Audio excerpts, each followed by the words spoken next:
Welcome to the first flip instruction video. I will be doing several of these videos just as a resource for you to be able to relook at the lectures at home to help you study, or if you weren't clear on certain parts, or if we moved too quickly in class, that you can actually go back and listen to the whole lecture. So we're going to be talking about carbon compounds, specifically what I've been calling macromolecules.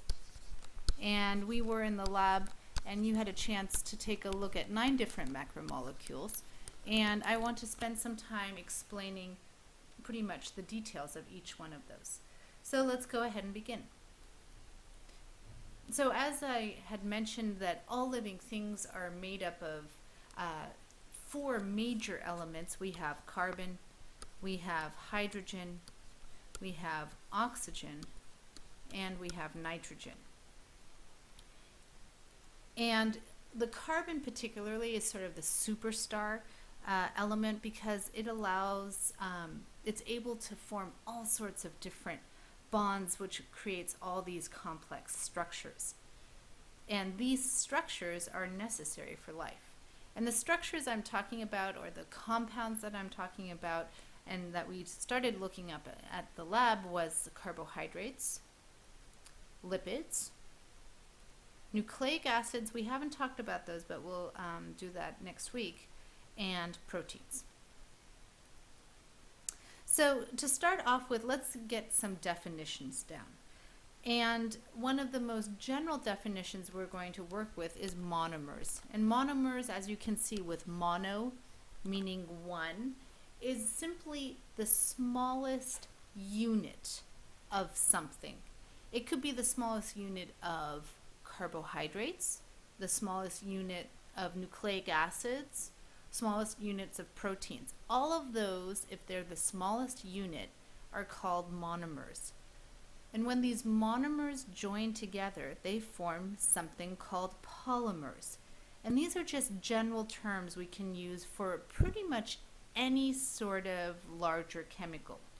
So the idea is that, say for example, I have here a monomer of carbohydrates, and I'll just write carbs. And this monomer, this green one, will link together with this purple one, which is another monomer, which will link together with this orange one, and eventually they will become something that's called a polymer of carbohydrates. So let's go into some of the specific vocabulary of carbohydrates. So just refreshing you again, remember carbohydrates are made up of carbon, hydrogen, and oxygen atoms. And what we also learned in the lab is that carbohydrates have 2 major functions. One is that it's a source of energy, and the second function is structural purpose. And so for that source of energy, remember we had maple syrup and we had crackers. And all of you know that that's definitely something you eat to get energy. But for structural purpose, this was the grasshopper leg. And it's an exoskeleton, which is a type of structure that that invertebrates use so that they have structure. So let's break it down. So as I said, we have monomers, and the monomer here is this 6-sided shape, which is called glucose, and that is the monomer of carbohydrates. And there are many of them, and this is one of them that we'll be using. These monomers then can link up to each other. So here we have another monomer, and here we have another monomer, and they link up to each other to form a chain. Now if you have one monomer of carbohydrates, we call it a monosaccharide. So this is a monomer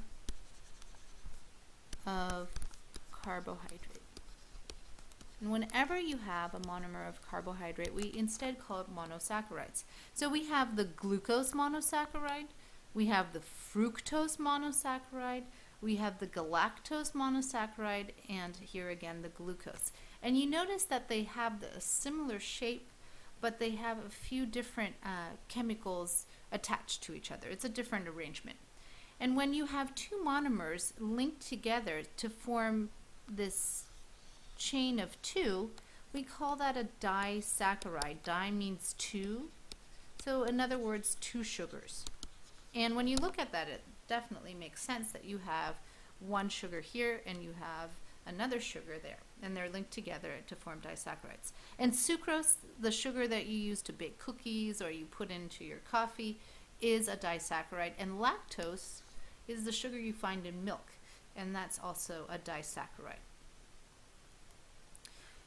When you have a lot of monosaccharides linked together, and take a look here, you've got one monosaccharide here, another one here, another one here, on and on and on, and if they're all linked together, they call each other, or this large molecule that's all these monosaccharides linked together is called a polysaccharide. Poly meaning many. So this is a polysaccharide. And examples of polysaccharide are starch. There's also the monosaccharide of cellulose. Cellulose is what you find in wood.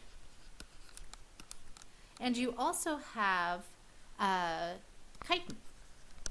And chitin is what you find in exoskeletons. And so when you are looking at something that is either a starch or is woody or looks like an exoskeleton, what you're really looking at is this large group of polysaccharides. That ends the instruction of carbohydrate.